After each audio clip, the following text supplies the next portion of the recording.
Good evening, everyone. Thanks for joining me in this video. Still Tuesday, 8th day of April 2025. Bandits kill one Abduct Federal University Kebbi student in midnight attack on hostel. Now, when you hear about bandits, because this is how media in Nigeria reports, when you hear about bandits, they are talking about the Fulani terrorists. These are the majority people who are kidnapping, killing, and terrorizing the villages and developing cities from around the country. Now, this happened this morning, and this article is from the Sahara Reporters reporting what happened in Kebbi State. If these terrorists are terrorizing politicians who brought them into this country, I don't think that a lot of people will be angry or a lot of people will be complaining about the terrorist attacks so far. But leaving the politicians who brought you into the country, who bought you gun, and killing innocent people is something that is not acceptable. Now, the article reads that the suspected bandits have attacked an off-campus student hostel of the Federal University of Benin, Kebbi State, killing a herder and adopting a final year student in the early hours of Tuesday.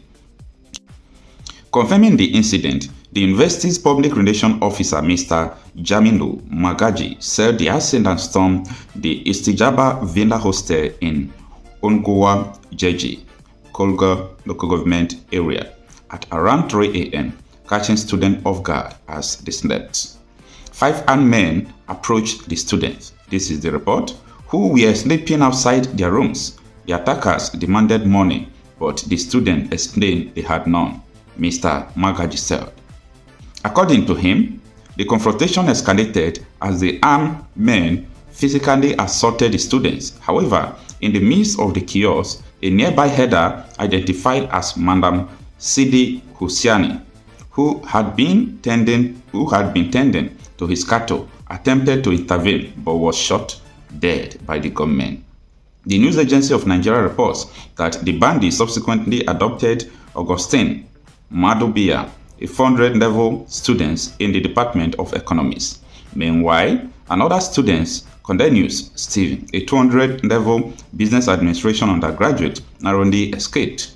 In the wake of the incident, the Vice Chancellor of the University, Professor Mohammed Zahir Omar, visited the scene alongside the Divisional Police Officer of Cargo Division and officials of the Department of the State Service DSS.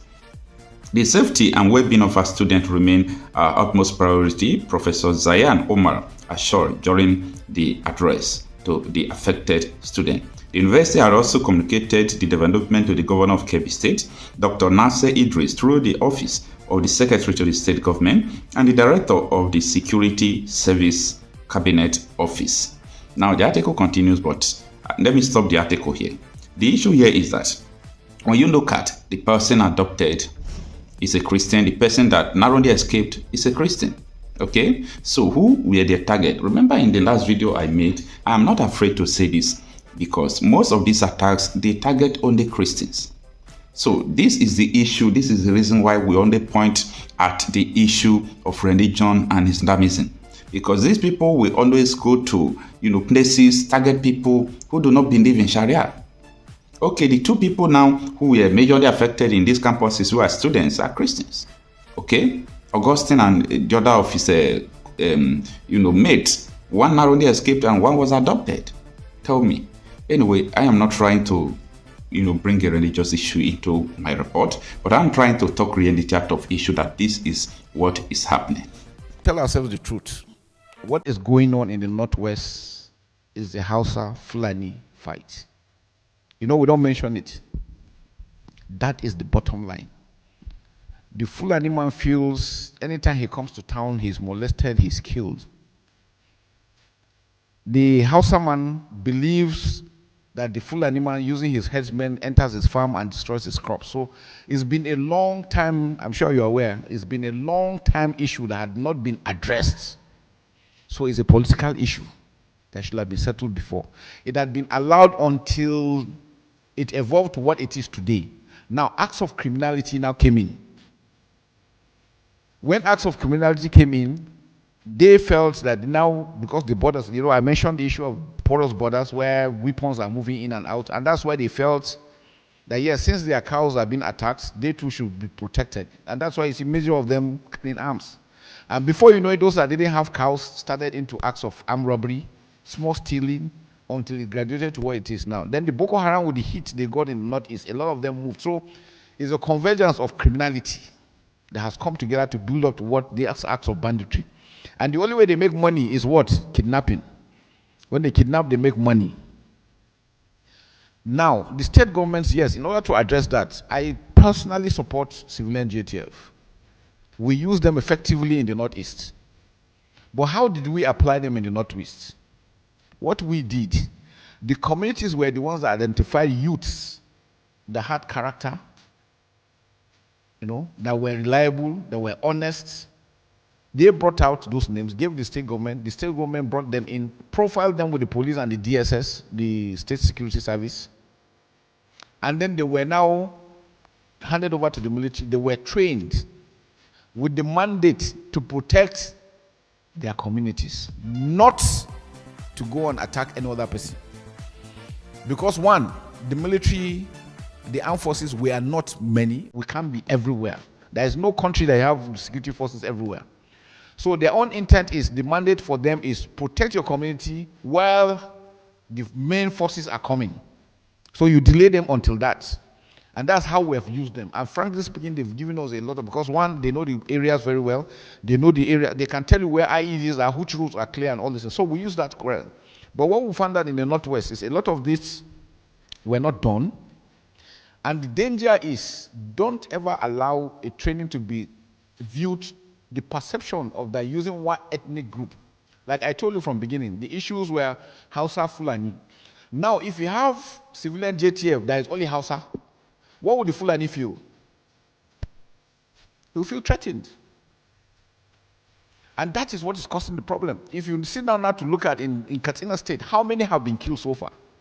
Because one, they operate in Northeast, they operate with the security forces.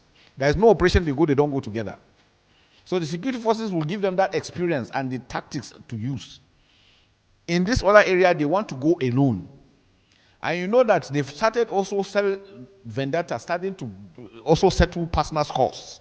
So they've derailed from the main objective of protecting their communities to settling personal. Some of them now have started settling land issues, marital issues, things that are not part of what they are supposed to do, because again, they were not controlled. On the issue of the Northwest crisis, CDS, you say you didn't mention it. It's a delicate, it's a delicate thread or delicate line to discuss about the Hausa Fulani issue. If you ask me what is the difference between Hausa and Fulani, I'm an Hausa Fulani man. Most of the gentlemen you see here, they are Hausa Fulanis. Perhaps when we listen to the efforts of Katsina State tomorrow or thereabout, the deputy governor or with the commissioner for internal security will be able to tell us what is it really. But our moral values have decayed. From our roots, the traditional leadership system has been eroded. You can see back home what happens. The traditional rulers have been made to look, next to nothing. And they play a significant role. While growing, I never gave them a space. I was never their fan. But, when I grew into an adult, I got to realize that, yes, they contribute a lot to the security of our local communities, which also speak to the issue of, community policing. So virtually almost everyone. And I also want to appreciate the fact that the herder-farmer clash laid the foundation of where we are today. Of course, there was that crisis before. But what is happening today is criminality, and the issue of control of resources has also set in. We have abundant mineral resource, and most of the illegal mining activities that is going on in the country, particularly this Northwest region, we have support for external factors over control of illegal mining activities, particularly in Zamfara and Katsina State. So much abundance of gold, lithium, name them all, we have them. And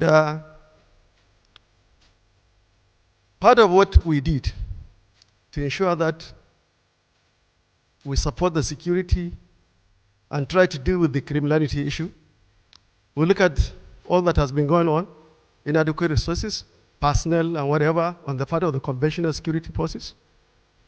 And we have no option than to come up with a homegrown initiative by involving the locals to protect themselves. The recruitment process we went through was one that is supposed to be done even by the conventional security forces. Because no politician was involved in the recruitment process, we started with 8 frontline local governments, where we recruited 1,466 personnel.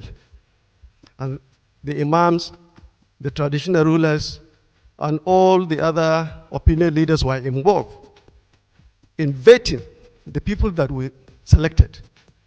And the training we gave them was a normal conventional training, because we have some retired military officers from the state who volunteered to train them along with the military training. So we deployed them back to their communities, and we have a joint operations. I want to admit that even if there is no synergy anywhere between the security forces and the locally trained vigilante or whatever we have it in Katsina State, we enjoy the support of all the security forces. I personally, as a deputy governor, I coordinated the entire security operations, which we conducted at least for a period of 1 month to allow our people to go to farms. The military, the DSS, the police, all of them were involved. And we are monitoring weekly the performance, and we made sure that there's absolute synergy and control by the security forces on what the operations that was carried out by the Security Watch Corps. So also, we didn't even stop at the connected approach. We also look at the non-connected approach. We realized the role this traditional institution can play into this. For the first time, we recruited 6,652 ward heads and put them on payroll in Katsina State, just to support the security architecture. Apart from those that we recruited and trained under the community watch corps, because virtually Katsina is more than 90% Muslim population, so we also had to involve the ulamas, the religious leaders. We have 2,550 mosques in Katsina State. We made sure that we recruited at least 3 people, the imam, the assistant imam, and the ladan. We put them on payroll, and they are also assisting us in preaching against this violence and other criminal activities. And they form part of the community security committees across the state. So these are some of the things that I feel that I should share with the Chief of Defense Staff and other people that happens to be around. And most of the other initiatives that we have done, I'll address it in my presentation tomorrow. Thank you. Thank you. Thank you very much, Deputy Governor. Ladies and gentlemen, you'll agree with me. This has been a very exciting session, and I couldn't have asked for a more eloquent and elaborate panel. General Musa and Professor Prinsloo. Could we put our hands together as a show of appreciation of a very, very well articulated panel discussion? I think we can break off now.